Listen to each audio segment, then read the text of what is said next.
Assalamualaikum warahmatullahi wabarakatuh. Nama saya Andrea Sandi, mahasiswa Sastra Indonesia semester 5 dari Fakultas Sastra Universitas Pamulang.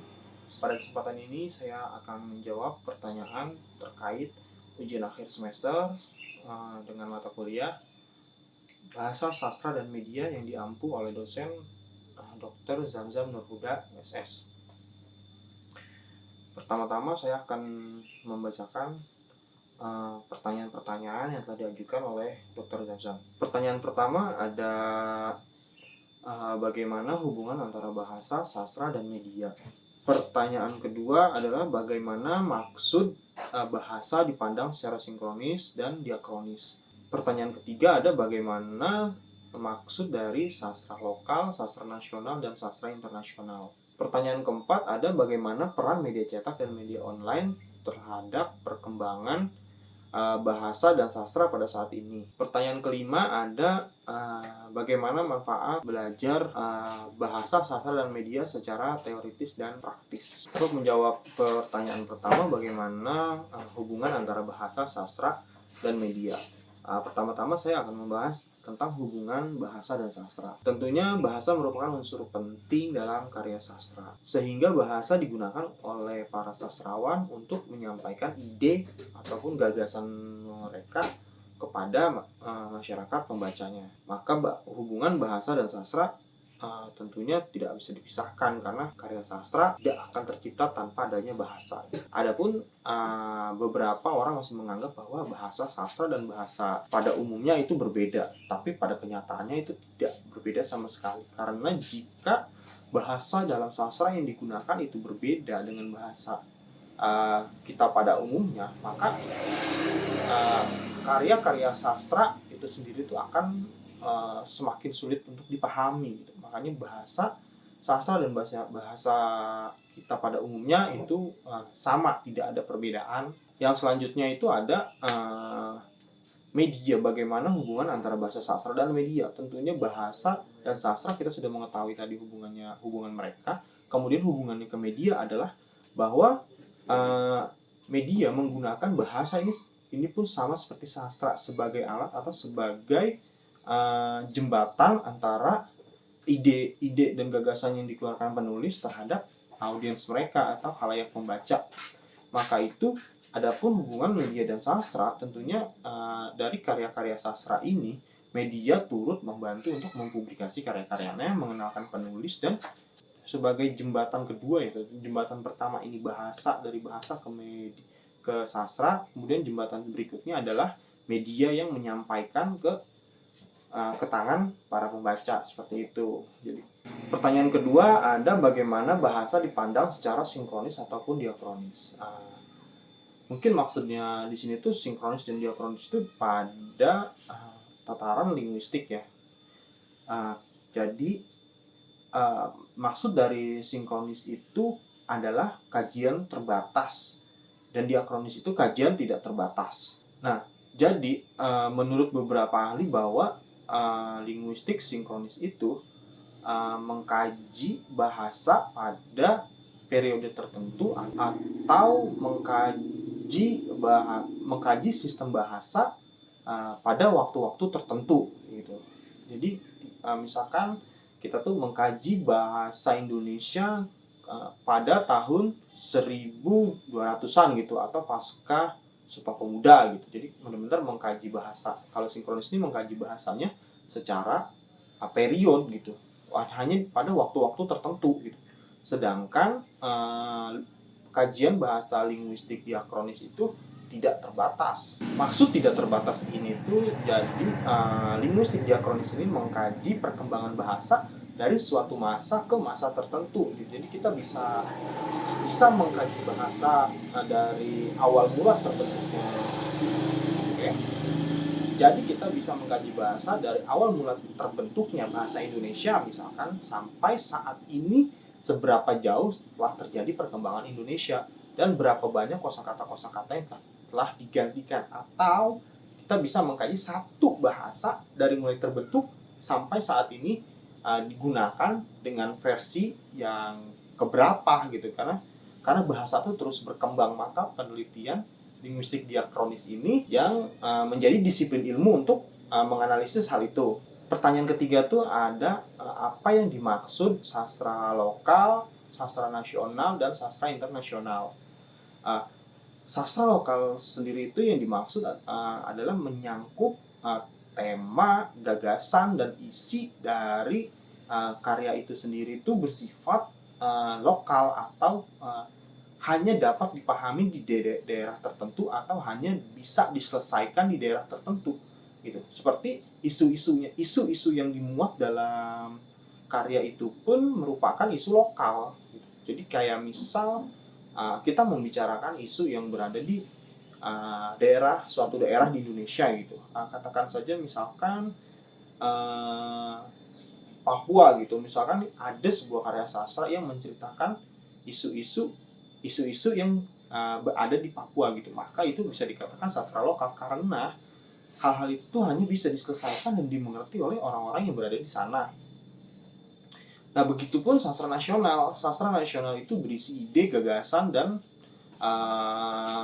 masalah-masalah atau isu-isu yang sifatnya itu berskala nasional. Jadi maka akan lebih banyak orang yang bisa memahami dan bisa menyelesaikan isu-isu yang sama gitu. Ataupun isu ini tuh terdapat secara nasional dan dirasakan dampaknya oleh semua orang, maka itu disebut sastra nasional. Nah, yang ketiga adalah sastra internasional, pun sama menggunakan isu-isu yang sifatnya global, atau sastra internasional atau sastra global. Ya seperti itu, isu-isunya yang dimuat dalam karya itu adalah isu-isu global atau isu-isu yang dirasakan oleh semua orang. Misal kita contoh aja yang disebut sastra internasional itu adalah Bumi Manusia. Nah, dalam buku Bumi Manusia ini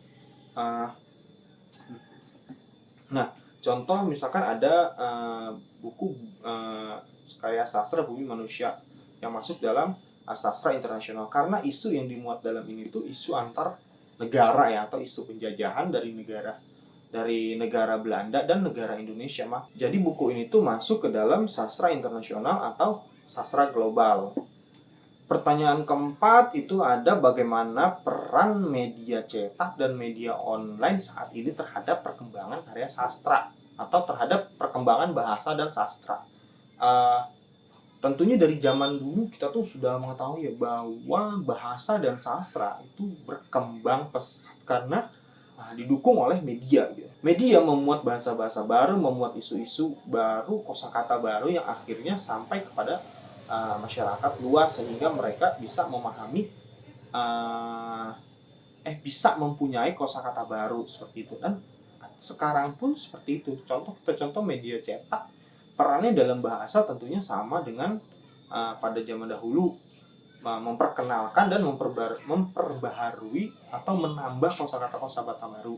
Nah, sedangkan peran media cetak untuk karya sastra ada, misalkan terdapatnya rubrik hiburan atau rubrik sastra dalam media konvensional seperti koran, itu yang setiap minggu selalu memuat karya-karya sastra dari berbagai macam sastrawan. Kita contoh saja misal koran Tempo, koran Kompas, dan kita contoh saja misal koran Tempo, Kompas, dan beberapa kayak Jawa Post dan beberapa media-media cetak lainnya. Nah, ditambah lagi ada beberapa sastrawan yang mulai membuat majalah-majalah sastra baru, seperti misalkan ada sastrawan-sastrawan yang mulai mengembangkan majalah-majalah sastra baru, seperti misalkan Majas, dan ada beberapa majalah-majalah lain ya. Kedua, ada media online. Ada media online. Bagaimana peran media online terhadap perkembangan bahasa dan sastra? Tentunya peran media online dan media cetak ini tidak jauh berbeda. Perbedaannya hanya terletak pada distribusi ya. Karena distribusi media online itu lebih cepat ketimbang media cetak. Maka media online ini kemajuannya itu sangat pesat, sehingga bahasa-bahasa yang muncul, bahasa-bahasa baru atau perkembangan bahasa atau kosakata baru itu lebih cepat beredar di masyarakat. Kedua, bagaimana peran media online terhadap karya sastra. Jadi dewasa ini tuh sudah banyak sekali web-web yang memang menyediakan tempat untuk para penulis muda, untuk mengenalkan para penulis muda.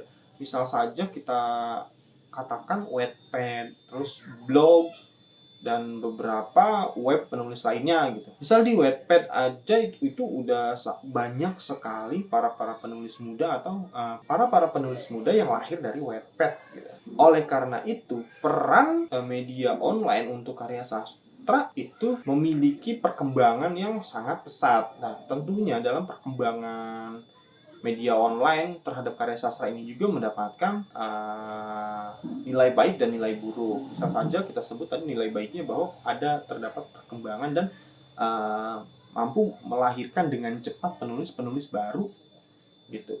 Namun ada sisi buruknya adalah penulis-penulis baru yang mengunggah karya mereka ke dalam media online tentunya tidak memiliki filter seperti media cetak. Oleh karena itu banyak sekali karya-karya yang memang belum mencerminkan sastra gitu, belum benar-benar mencerminkan bahwa ini tuh sebuah karya sastra gitu. Nah, selanjutnya itu ada bagaimana peran media online terhadap perkembangan sastra. Tentunya tidak jauh berbeda antara perkembangan sastra di media cetak dan di media online. Akan tetapi media online ini menjadi sangat cepat atau lebih mudah diakses dibanding media cetak, sehingga perkembangan sastra dalam media online itu juga cukup pesat. Kita contoh ambil gini aja.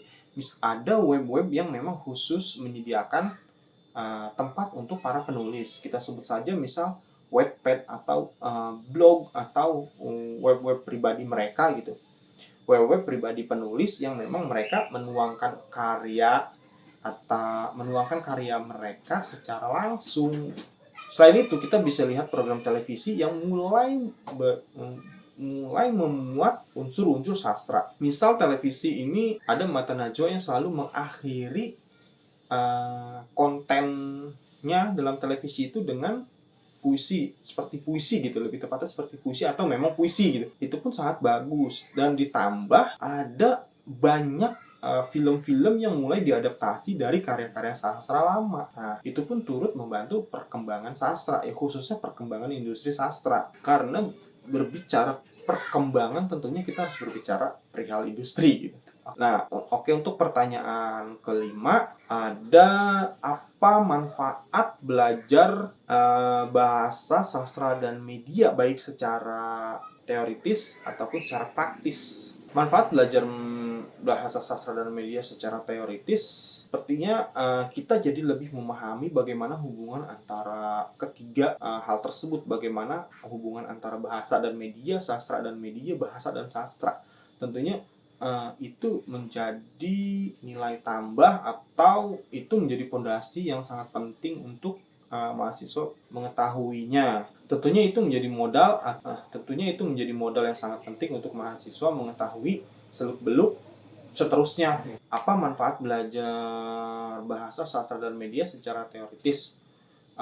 Tentunya kita jadi lebih memahami dan mengetahui bagaimana media bekerja untuk karya sastra gitu, bagaimana media bekerja mengenalkan bahasa-bahasa baru gitu, atau bagaimana media mempublikasikan karya sastra. Secara teoritis kita pun akan memahami seluk-beluk antar ketiga ini gitu, dan akhir atau apa yang bisa kita lakukan ketika kita berhadapan dengan ketiga ini gitu. Nah, secara praktis paling mudah, paling kita lebih memahami, jadi kita benar-benar mengetahui bagaimana perkembangan mereka saat ini gitu, bagaimana perkembangan media dan sastra saat ini, bagaimana perkembangan sastra dan dalam media saat ini. Kurang lebih seperti itu. Jika ada kesalahan atau kekurangan, saya mohon maaf. Assalamualaikum warahmatullahi wabarakatuh.